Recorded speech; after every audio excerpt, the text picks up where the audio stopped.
Wa matou whelai ma le soia le uni laka pi stadia. Na mai ma mela polo laka pi. Mana uska. Mai mana chesi. Mana uska le wala pis. Ya no mai nei matou whelai ana nafi. Ya ona nafi foi la. Sao mai le soia le rugby international. IRP international. Ya na umara matou taranoanga. Ai matou whelai lo ma te fono sili la IRP o langi atoa. Ma matou suma nafi. O le latou whana unau tainga. Ia malama lama i le mea lea e toa i le mata upu lea le 5 miliona Australia. Ai le i foi ia le Minister Alvai Fafu. O te talitonu na wana au i le Uni Australia ma le IRP o mak. Nanga wana i loa Minister e le whaingofie le isu le whenga i mtatou. Lua masina tolu masina taruaina avela o tusi alo ia i le Uni la kapia sa moa. Memo mua. Tauna fo fall mta upu. Ale va ai al malo, ele ma faina fo ia mta upu, pe a fai ele o ese la tau le tau o vere Uni la kapia. Te mine, ele o suia la utala me le mtanga. Ono lea, o fa le tonu tatu Uni la kapia. Ono le pulenga. Pa pena fo i tau mango results ia tau te vai ei. O hafa i unga tatu oi. Toi titi tatu le qualify. Sevens, wo le lopen tatu wo o mo el pa uma wala lo nei. Ono lea, o le tūlanga la vel pulenga ma o. Na whailolo la utusi alo ia. Ia Australia, wha matala mai. O le ale mata whai oi le malo, e whail tupe lea. A whai e saini le malo, o ai e va ia tupe lea pe a me lima sua. O whea vei, nao na saini le malo, a velo le limo le uni la kapi. A lewa i atu le malo, e le o tūranga le leile uni la kapi. O mai uma uni la iti o le atunu ato matangi sa mai. Ai o manu wha mana mana mana tau. A whai o le reire pūlenga. O ese. Whiri nisi tai fau e o mai e. Ai le uni la kapi.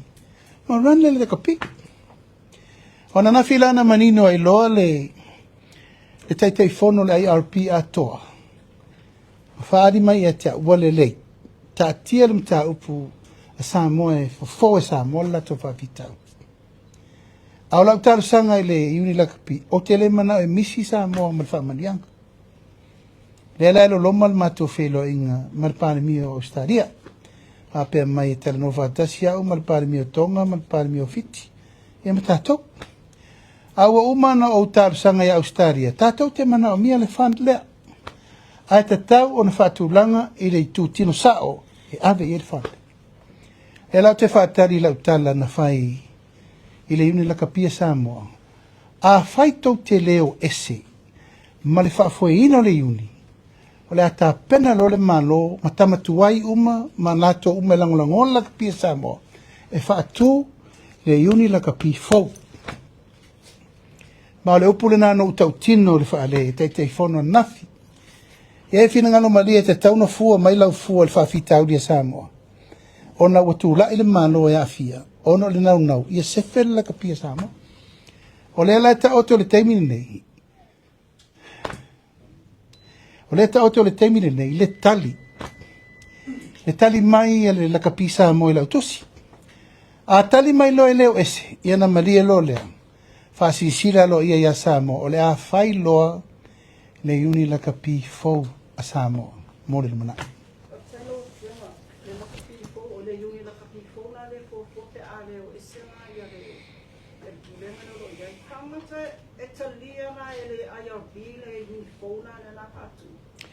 Ia, lawa mai le latou fasi silanga ia tea. O la tatia mai ia Samoa latou te soala upuleina le tau. Ai ua manino le IRP International. Paulo le well, I've given them option. A fai ele ma faina o ese al whawhita uri lea o le whaale tonu le taitainga ma le pūlenga ai no nofo ia. E on whatulanga lola i o le whamoe moe. Mai o te le saini se tupe. Pe a le malia le malo o le uni o le tutino fau le la ave tupe. E le ma faina o io e o te saini le tupe lea mo le malo on behalf of the government. ai a mai le tupe to e ave le unit white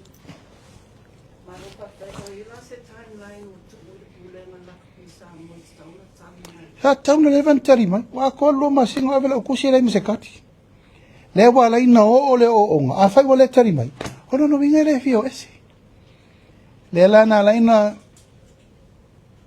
na ta pale o mai ole o mai le uni la kapia stadi le fa o matu tele no mali uni la kapia le ale la lolangi ia le o fa mam la mai ia ile me o lo tu ai le fa tau tanga al malo